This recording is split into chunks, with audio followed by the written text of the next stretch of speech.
नमस्कार साथियों, आज हम एसएसओ में जो आईपीआर सिस्टम हमारा चालू हुआ है उसके तहत एसएसओ आईडी नॉट रजिस्टर्ड की प्रॉब्लम का सॉल्यूशन आज से हो गया है और एचआर प्रोसेस स्टार्ट हो गया है। इसके साथ साथ हम प्रोफाइल अपडेट कैसे करेंगे ये भी सीखेंगे। तो चलते हैं साथियों, इस समस्या समाधान 3 में हम एचआर प्रोसेस बाय डीडीओ या एम्प्लॉय, इसके तहत डीडीओ या अन्य कार्मिक जो आईपीआर पर रजिस्टर्ड है वो किसी अन्य कार्मिक को कैसे रजिस्ट्रेशन कर सकते हैं, इसके तहत ये प्रक्रिया शुरू सीखेंगे हम। इस प्रकार का इंटरफेस आपके सामने ओपन होता है। तो इसका सॉल्यूशन ये है कि सबसे पहले जो रजिस्टर्ड कार्मिक हैं या डीडीओ हैं वो अपनी एसएसओ लॉगिन करें। लॉगिन में राजकाज आईपीआर मॉड्यूल पर क्लिक करें। इस प्रकार का इंटरफेस ओपन होगा, इसके ऊपर क्लिक करें। आईडी पासवर्ड कैप्चा लगा के लॉगिन करें। यहाँ लिखा हुआ आएगा कनेक्टिंग टू राजकाज 2.0। इस पर क्लिक करके आप अपनी प्रोफाइल ओपन हो जाएगी क्योंकि हमने रजिस्टर्ड कर रखा है। इसके ऊपर आईपीआर लिखा हुआ है, यहाँ क्लिक करें। आपको मास्टर पे क्लिक करना है। मास्टर पे जैसे ही क्लिक होगा तो इस प्रकार की ओपन होगी इंटरफेस। या एप्स के ऊपर क्लिक करें। एप्स पे क्लिक करने के ऊपर लिखा हुआ आएगा HR process public service representative, इसके ऊपर क्लिक करें। यहाँ आएगा क्रिएट पब्लिक सर्विस रिप्रेजेंटेटिव पे क्लिक करें। यहाँ 3 ऑप्शन मांगेंगे। गवर्नमेंट एम्प्लॉय हैं आप जिसका रजिस्ट्रेशन करना चाह रहे हैं अपनी आईडी से।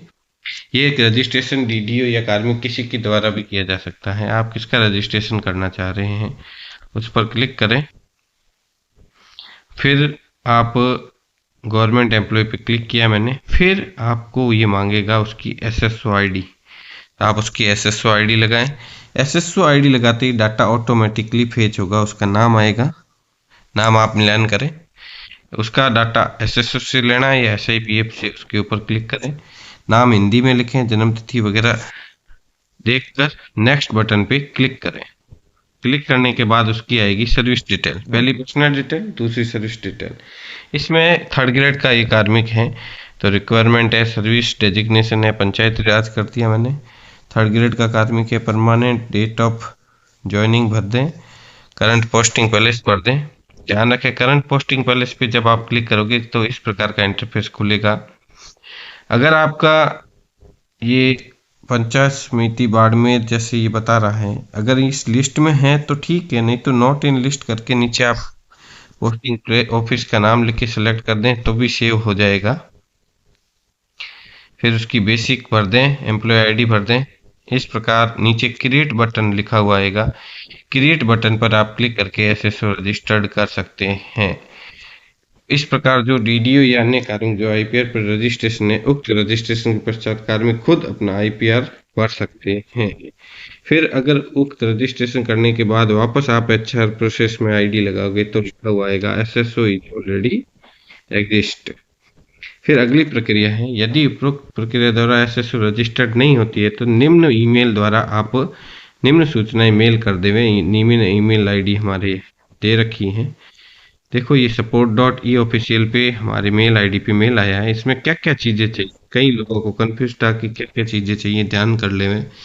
Email ID, name, SSO ID, employment department, service type, cadre, designation, posting department, posting office, posting place, contact number, DOJ, पे कमीशन, पे स्केल और बेसिक। ये भर के ये मेल आईडी है support.e-official@rajasthan.gov पर मेल कर देवें।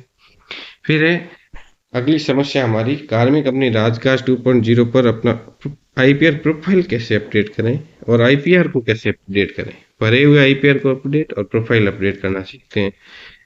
जैसे आप ओपन करोगे तो यहाँ लिखा हुआ है अपडेट आईपीआर नील। आप आईपीआर को वापस ऐड प्रॉपर्टी नीचे करके प्रॉपर्टी ऐड कर सकते हैं। यहाँ प्रिंट का ऑप्शन है, प्रिंट करंट आईपीआर, इसको प्रिंट निकाल सकते हैं। और अपडेट प्रोफाइल पे जैसे ही क्लिक करोगे तो यहाँ आपकी प्रोफाइल वापस खुल जाएगी। पहले पर्सनल डिटेल खुलेगी, दूसरी सर्विस डिटेल खुलेगी। या नीचे अपडेट के ऊपर क्लिक करने पे आपकी प्रोफाइल अपडेट हो जाएगी। आईपीआर भरने की अंतिम तिथि 31 जनवरी है। उक्त अवधि में आईपीआर सबमिट करना अनिवार्य है, अन्यथा आपकी आगामी वेतन वृद्धि नहीं लगेगी।